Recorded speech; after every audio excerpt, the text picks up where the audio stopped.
Appel public aux parlementaires. Pour le retrait de l'article 42, indûment inscrit dans le projet de loi de financement de la sécurité sociale, PLFSS.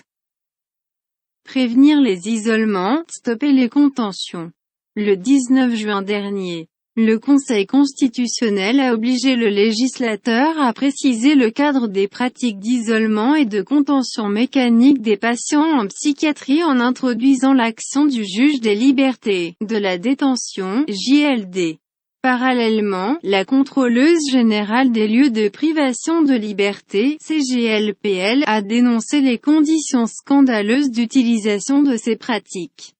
Le mouvement pour le printemps de la psychiatrie, rassemblant les soignants, les soignés et les familles de soignés, réunis ce jour en assemblée générale, tient d'abord à affirmer unanimement que ces deux pratiques ne sont pas de nature thérapeutique. Elles ont une finalité sécuritaire. Les rationalisations qui affirment le contraire doivent être déconstruites. En ce qui concerne la contention mécanique du patient par des sangles sur un lit, il est établi qu'elle accentue la peur, accroît la souffrance, est vécue comme humiliante et au bout du compte constitue un traumatisme pour le patient. Les pratiques alternatives permettent de l'éviter, comme en atteste la raréfaction de ces contentions vers la fin du siècle dernier.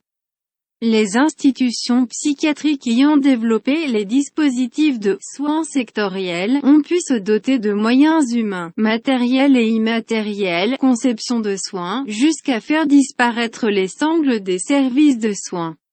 Cela parallèlement à la disparition des murs autour de ces hôpitaux. Cette évolution, améliorant la situation des soignés, suscitait la fierté chez les soignants.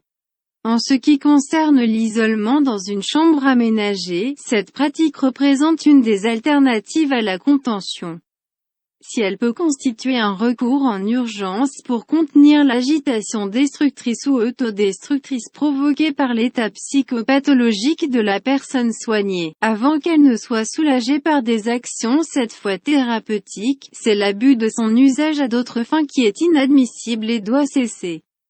La tendance à abuser de l'isolement et de la contention est croissante depuis 2 décennies. Le surcroît des isolements résulte d'abord de la raréfaction des moyens humains et matériels dans les dispositifs hospitaliers et extra-hospitaliers. Conséquence d'une véritable camisole de constriction financière imposée à la psychiatrie publique. ôter cette camisole, c'est à quoi devrait s'atteler le législateur à travers le PLFSS en cours de rédaction. Le recul fondamental des conceptions du soin enseignées à l'université et dans les centres de formation, qui sont centrés sur le cerveau, approche biologique, conditionnement, au lieu de la personne, approche bio-psychosociale, transférentielle et sectorielle, a une incidence sur la multiplication de ces pratiques. S'y ajoute la perte de toute une culture professionnelle suite à la disparition du diplôme d'infirmier psychiatrique. Le recul de l'analyse des pratiques et de l'approche institutionnelle des services aggrave la situation. Elle concorde également avec des évolutions sociétales ayant entraîné la dégradation des conditions de soins. Les conditions existentielles de la population accentuant les besoins de soins psychiatriques, la gouvernance des hôpitaux contournant les médecins et infirmiers. Le management déshumanisé et déconnecté de la réalité des soins, l'envahissement du soin par les tâches administratives, codage. Le turnover organisé et l'interchangeabilité des soignants et des administratifs, les politiques de santé ruinant l'attractivité de l'hôpital public, etc. Dans ces conditions dégradées de la psychiatrie française, l'apport du juge des libertés concernant l'isolement et la contention pourrait apparaître pour certains comme la solution. En effet, l'intervention d'un tiers protecteur du droit de la personne est censée stopper des abus. Mais hormis d'exiger le rapport détaillé sur leur mise en œuvre, le juge peut-il condamner les raisons qui entraînent inévitablement leurs usages abusifs? Non.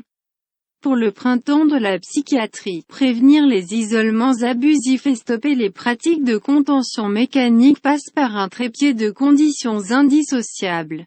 1. Des conceptions de soins centrées sur la personne en souffrance psychique, ses besoins et ses droits. 2.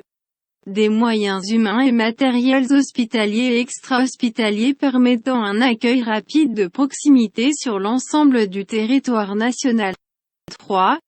L'action de contre-pouvoir d'un tiers dans les situations litigieuses, JLD, avocats, et dans le contrôle des dérives, CGLPL, psychiatres tiers, associations de psychiatrisés, personnes de confiance, usagers et leurs familles. Les 3 socles de soins intensifs de qualité sont aujourd'hui ébranlés et les abus s'intensifient. Nous alertons les parlementaires sur le fait que la seule introduction du juge des libertés et de la détention ne suffit pas.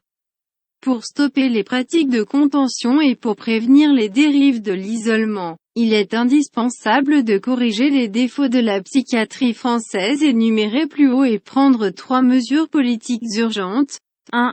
Enlever le garrot du financement de la psychiatrie, plus puissamment serré que pour d'autres disciplines médicales. 2.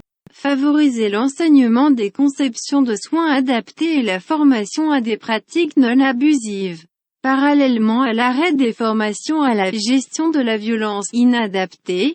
3. Favoriser l'action du tiers parmi d'autres mesures de soins de l'institution psychiatrique.